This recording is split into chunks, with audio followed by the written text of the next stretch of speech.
How do you come up with new products? Is there a process by which technology is morphed into products? Is there a methodology to innovation? The answer is yes. Here I will show you how it's done, sharing what I learned at the famous Stanford Design School. The process is that of 1. Identifying pain points, 2. Exploring pain points, 3. Brainstorming solutions, 4. Selecting avenues through consensus, 5. Quick and dirty prototyping, 6. Understanding beta testers, 7. Iterate, 8. Identify the market, and 9. Fundraising. This process should be one that should strike you as extremely enjoyable despite being a lot of work. It is exactly the same process by which countless of products are created, from websites to mouse designs to incubators for premature babies. Number 1. Identifying pain points. Make sure you clearly define the problem you are trying to solve. What is the pain that you feel on an ongoing basis that you would like to remedy? Some pain points, for example, are poor recruitment processes, lack of innovative groups, lack of law enforcement. These might be a little far from home, so how about trying something like tying shoelaces every day, or brushing teeth twice a day, or chopping vegetables every day? It's best to start with the pain point that is relevant to you, and then see if you can expand to identify pain points in others. It's always possible to start with an overarching pain point and break it down into constituent pain points. For example, in Design for Agile Aging, the course that I took in the design school, there were multiple pain points that the elderly experience. So our specific group was focused on the pain point of exercise. As we get older, after a certain age, we tend to dislike physical exercise. This tends to lead to poor health and other cascading issues. So, take some time to identify a lot of pain points, and then see if you can tackle them one at a time with the design process below. Step 2. Exploring pain points. After you've identified your pain point, it is important to find 4 or 5 individuals that are most affected by the pain point, and politely request to interview them for 20 to 30 minutes, and possibly even shadowing them for half a day if necessary to observe. Ask them to describe the pain point in their own words and in what ways it has affected them and their loved ones. They might suggest possible solutions, which are always welcome additions for the brainstorming stage below. Make sure to ask and have a good idea of what their current solutions are, since your prototype needs to be better than this.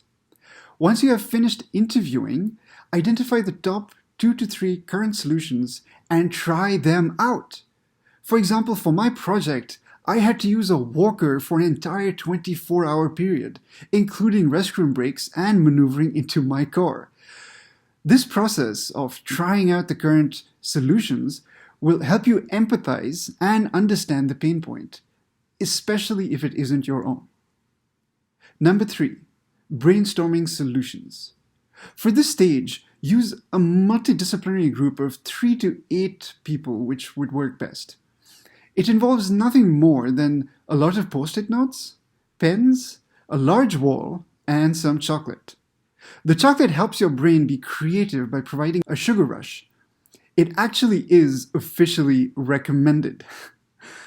The process involves a round robin of each person suggesting an idea, writing it succinctly, and then posting it on the wall. Ideally, the idea would be no more than 2 to 3 words. Now remember, there are no stupid ideas, because even a crazy idea often opens up the imagination in yourself and others to a crazy good idea. So be supportive and throw negativity out of the room. I cannot stress this enough.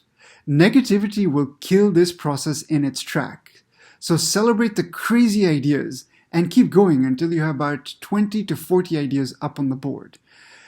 As you go through this process, you will be able to better understand how your brainstorming is going. So don't worry too much about it the first few times you do this. Just have fun. Step 4. Consensus. In this stage, everyone is given 3 votes on what they consider to be the best idea. The easiest way to do this is to create post-it strips or just cut a post-it note into many small strips. Hand 3 strips over to each person and ask each person to tag their top 3 post-it ideas. After the votes, the top idea moves forward to the prototyping stage. It is important to not fall in love with your own ideas, but to be honest about what your gut feels. Identify the top 3 ideas and write them down. In case of a stalemate, redo the votes for those specific top choices and discuss it a bit to help people change their minds. And always remember, these are all good ideas. So even if the first choice doesn't pan out in the entire process below, it's nice to have backup ideas to come back to and prototype from scratch. Number 5, quick and dirty prototyping. The key in this stage is to create a quick mock-up as fast as you can, as cheap as you can. The purpose of this prototype is to get in front of the beta testers. Of course, it is worth taking the time to make sure that the prototype is representative of the idea, but don't be afraid to test too early, because the beta testers will let you know if the prototype doesn't make any sense to them. You want to avoid over-designing your prototype and waiting too long to get feedback. This usually creates more work in the long run, so it is better to get early indications of which way the beta testers are responding. In this stage, your friends are duct tape, styrofoam, plastic tubes, anything to help convey the physical aspect of the product idea. For our prototype, we created an interactive version of the game Pong. We were lucky enough to have a computer science major who can implement it. It took us many iterations to hone in on this idea.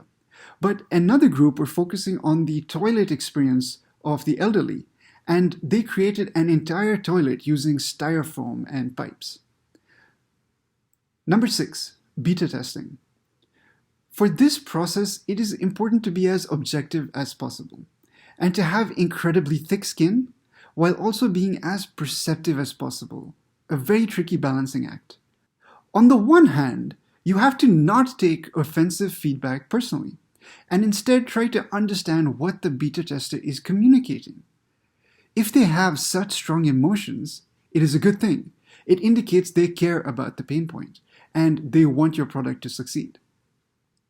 Conversely, most beta testers will actually be eager to please and smile and say how wonderful it all is because they want to be supportive in their own way, and they don't want to discourage you from creating this wonderful product that hopefully will help them. So it's important for you to realize that they're being polite.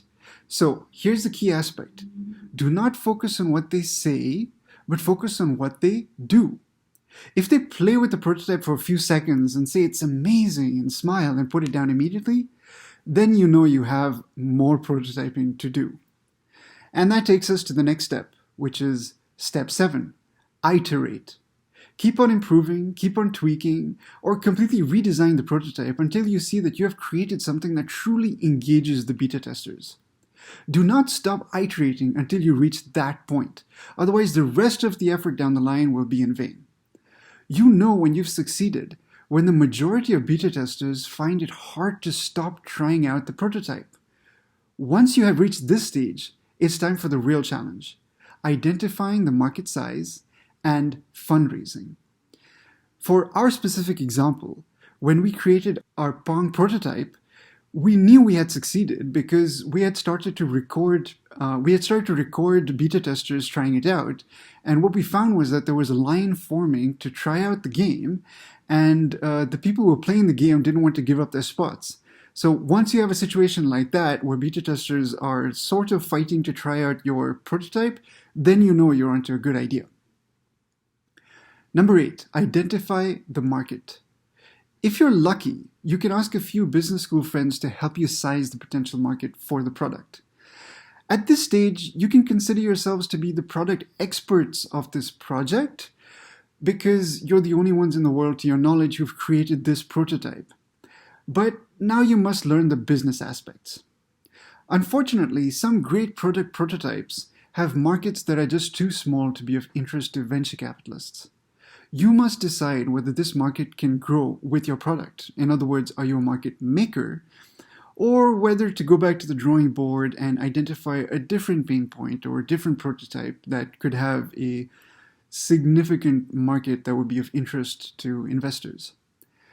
As you can start to see, the more that you iterate in this process, the better that you will get at identifying the right pain points to pursue first. Even if your current prototype is for a tiny market, your experience in prototyping will help you with the newer products that you create in different projects. So it's always a good exercise to improve your skills. It might be frustrating the first few times, but it is an incredibly useful time to spend. So, once you have a great prototype and identified a huge market that it can immediately capture, you must now raise funds. And that brings us on to step 9. Fundraising. This is possibly an entire video in itself. The key point here is people want what other people have. So, make investors insecure and jealous about losing out on this opportunity to invest in you to someone else.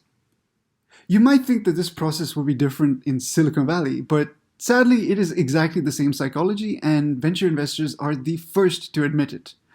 So, go ahead, make them jealous. Well, hopefully this has helped you get started on creating your first amazing products that solve some pain points that are meaningful to you and the people around you. Best of luck, and hopefully you make it to the stage of fundraising where my next video can be of great help to you. Good luck and see you next time. If you enjoyed this video, then please subscribe and hit the bell.